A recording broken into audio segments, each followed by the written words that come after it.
बहनों और भाइयों, गांव जोधा चैनल में आपका हार्दिक स्वागत है।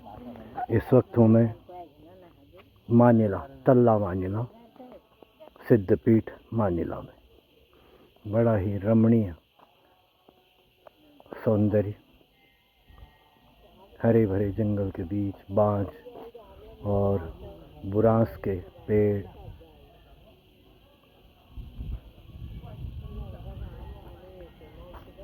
चारों तरफ इधर देवदार, आसमान से बातें करते हैं देवदार के पेड़, और वहाँ पर स्थित ये तल्ला मानिला शक्तिपीठ।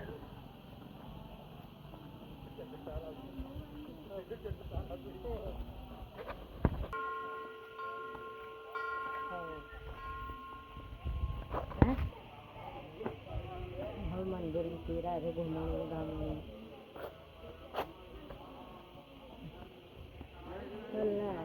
नहा लगई।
सर्वमंगल मांगल्ये शिवे सर्वार्थ साधिके शरण्ये त्र्यंबिके गौरी नारायणी नमोस्तुते। देहि सौभाग्यम् आरोग्यं देहि मे परमं सुखं, रूपं देहि जयं देहि यशो देहि दशो देहि। तो साथियों, इस वक्त मैं प्राचीनतम स्थापित देवी के मंदिर पर तल्ला मानिला। कहा जाता है बहुत पुराने समय से यह मंदिर स्थापित है, जिसका जीर्णोद्धार करके यह नए भवन वगैरह बनाए गए हैं। बहुत ही सुंदर निर्माण किया गया है। यहाँ पर अनेक भवन विविध प्रयोगों के लिए बने हैं, और ये जो दो मंदिर आपको मैं यहाँ पे दिखा रहा हूँ, ये बहुत पुराने हैं। बेशक इस पे कुछ सीमेंट की टीपें कर दी गई हैं, किंतु ये पत्थर जो है ये बहुत पुराने समय से हैं, और ये मंदिर का निर्माण बहुत पुराने पैटर्न से, पुरातत्व शैली से किया गया है। इसमें आप देख सकते हैं ये जो चौखट हैं, छोटी छोटी सी चौखट है, एक खिड़की से भी छोटे, किंतु ये पत्थर के बने हुए हैं। और इसके गुंबद के ऊपर भी जो चक्र बना हुआ है वो भी पत्थर का है, और सिंगल एक पत्थर का है। उसके नीचे आधार के लिए दूसरा रखा, उसके नीचे तीसरा। फिर ये मंदिर का निर्माण जिस ढंग से नीचे हुआ उसी ढंग से ये है। ये यहाँ की यज्ञशाला है।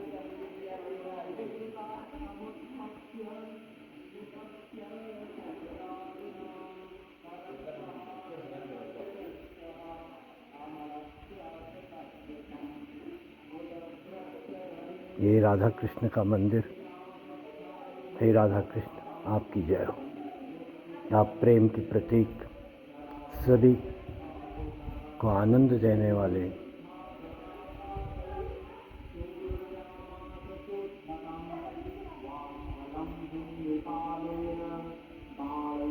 ढंग से ये लक्ष्मी नारायण भगवान का मंदिर है। लक्ष्मी नारायण को मैं प्रणाम करता हूँ, जिनकी असीम कृपा से आज मैं यहाँ पहुँचा हूँ। और ये है पौराणिक देवी मंदिर। अभी दरवाजे बंद हैं। एक यहाँ विशेष बात जो यहाँ के विषय में कही जाती है वो ये है कि ये पेड़ लगभग 50-55 साल तो मुझे भी हो गए देखते हुए। ये पेड़ ऐसा ही था और इस पे इस प्रकार के फूल आते हैं। कहते हैं कि इसको आज तक कोई पहचान नहीं पाया। अगर कोई भाई वनस्पति विज्ञान का जानकार हो तो वो बताए कि ये कौन सा पौधा है। मैं आपको इसके पत्ते बहुत नज़दीक से दिखाता हूँ। ये इसके पत्ते हैं, इस पे इस प्रकार के फूल आए हुए हैं। ये इसके फूल हैं, ये इसके फूल हैं जो बहुत पुराना वृक्ष है। मैं भी इसे आज लगभग 55 साल से देखता आ रहा हूँ। लोग अपनी मान्यताओं आस्थाओं के हिसाब से यहाँ पे चुनरियाँ बांध जाते हैं। माँ सबकी मनोकामना पूर्ण करती है, विपत्तियों का हरण करती है, सुख संपत्ति प्रदान करती है। ऐसी माँ जगत जगदम्बा को मैं कोटि कोटि प्रणाम करता हूँ। यह माँ दुर्गा का मंदिर। उसी ढंग से ये एक कक्ष है जिसमें अनेकों स्थानीय देवी देवताओं की ग्वेल देवता की मूर्ति है। हे ग्वेल देवता की जय हो। ये नरसिंह देवता,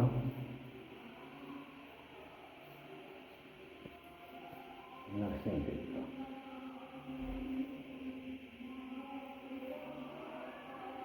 इसी ढंग से ये सेन देवता के लिए स्थान नियत है।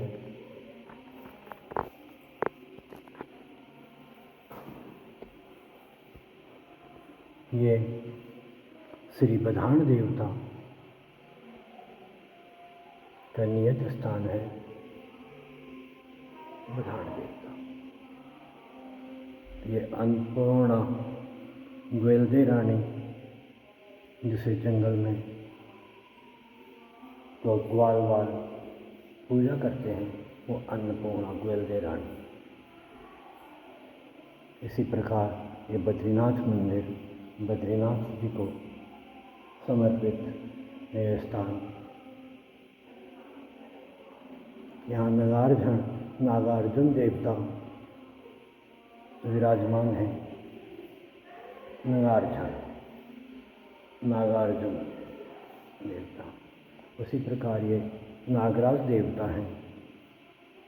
सभी देवी देवताओं को मैं हृदय से कोटि कोटि प्रणाम करता हूँ और अपने परिवार की सुख शांति की कामना को लिए हुए इनके आगे नतमस्तक हूँ। ये गायत्री माता मंदिर, गायत्री माता का स्थान है। गायत्री माता ये बेड़ू सजोपाल कचूर वंश के राजवंशी राजा के लिए स्थान नियत है। और ये बेड़ू सजोपाल जी, इन्हें मैं, जो कि मेरे कुल देवता हैं, कुल इष्ट हैं, इन्हें कोटि कोटि प्रणाम करता हूँ। ये महारानी जिया, कचूरों की माता जिया रानी,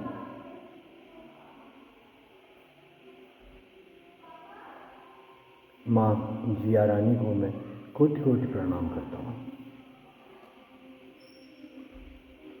ये धामजो कचूर वंश के ही राजा हैं। ध्यामदो जो प्रसिद्ध राजा हुए हैं कुमाऊं और गढ़वाल क्षेत्र के। ये उन्हीं के वंश में ब्रह्मदेव के नाम से प्रसिद्ध कचूर जीव कचूरों के ही वंशज हैं और ये इतिहास प्रसिद्ध राजा हैं।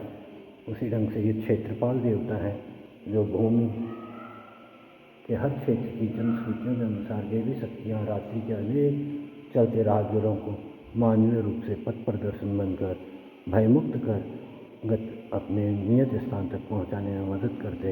इस प्रकार मैं सभी देवी देवताओं को अपनी परिक्रमा सहित सभी को कोटि कोटि प्रणाम करता हूँ। हे देवो, आप सब मेरे पर कृपालु हों, मुझ पर कृपा करें, मैं आपके शरणागत हूँ। आप मुझ पर और मेरे परिवार पर सदा प्रसन्न रहें, हम पे दया करते रहें, हमें सुख और समृद्धि की आशीष दें। तो मैं विनय कर रहा था, अनुरोध कर रहा था, अगर कोई जीव विज्ञानी हो तो इस पौधे के, इस पेड़ के, पौधा क्या है तो वृक्ष है, इसके विषय में अवश्य जानकारी दें कि ये कौन सा पेड़ है, जिससे कि इसकी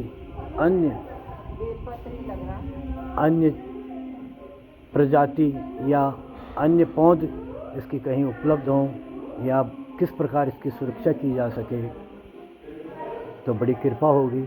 क्योंकि ये पेड़ कहा जाता है, इस पेड़ के नीचे जो कुछ भी मन्नत मांगी जाए वो पूरी होती है। तो आज मैं यही मन्नत मांगता हूँ कि कोई भी जीव विज्ञानी या कोई भी ज्ञाता इस पेड़ के विषय में कुछ बताए, ताकि जन साधारण को इस पेड़ के विषय में बृहद जानकारी मिल सके। इस प्रकार मैं अब माँ देवी के मंदिर में प्रस्थान कर रहा हूँ, अंदर प्रवेश कर रहा हूँ। हे माँ, हे जगत जननी, हे माँ, आपको कोटि कोटि प्रणाम, आपको कोटि कोटि प्रणाम।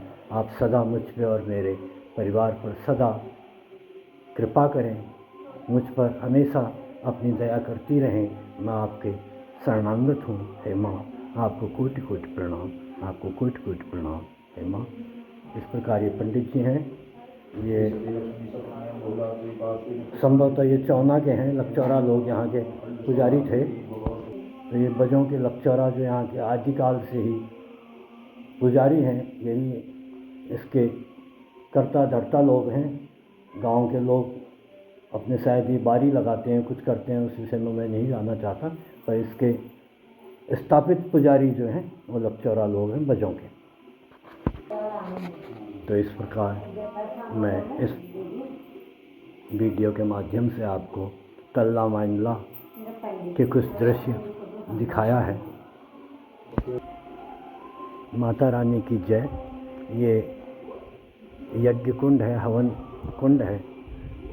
तो मैं आप सभी लोगों से करबद्ध प्रार्थना करता हूँ कि आप कभी भी, अगर आप सल्ट क्षेत्र के रहने वाले हैं और अगर आप इधर से गुजर रहे हैं तो इस मंदिर में अवश्य आइए। आपको आत्मा में, आपको मन में बहुत शांति का अनुभव होगा। घने जंगलों के बीच शांत वातावरण, चीड़, बांज, बुरांस, देवदार के पेड़ों के बीच यह स्थान बहुत ही सुरमय मनोहारी दृश्य लिए हुए आपको अनेक प्रकार से शांति प्रदान करेगा और आपको बहुत ही सुख मिलेगा। भगवान आप सभी की मनोकामनाएं पूर्ण करे, आपके साथ ही मेरी भी मनोकामनाएं पूर्ण करे। सभी मित्रों से, दर्शकों से मेरा अनुरोध है कि जिस भाई ने भी मेरे इस चैनल को सब्सक्राइब नहीं किया है, कृपया सब्सक्राइब करें और अधिक से अधिक अपने साथियों के साथ शेयर करें। बहुत बहुत धन्यवाद।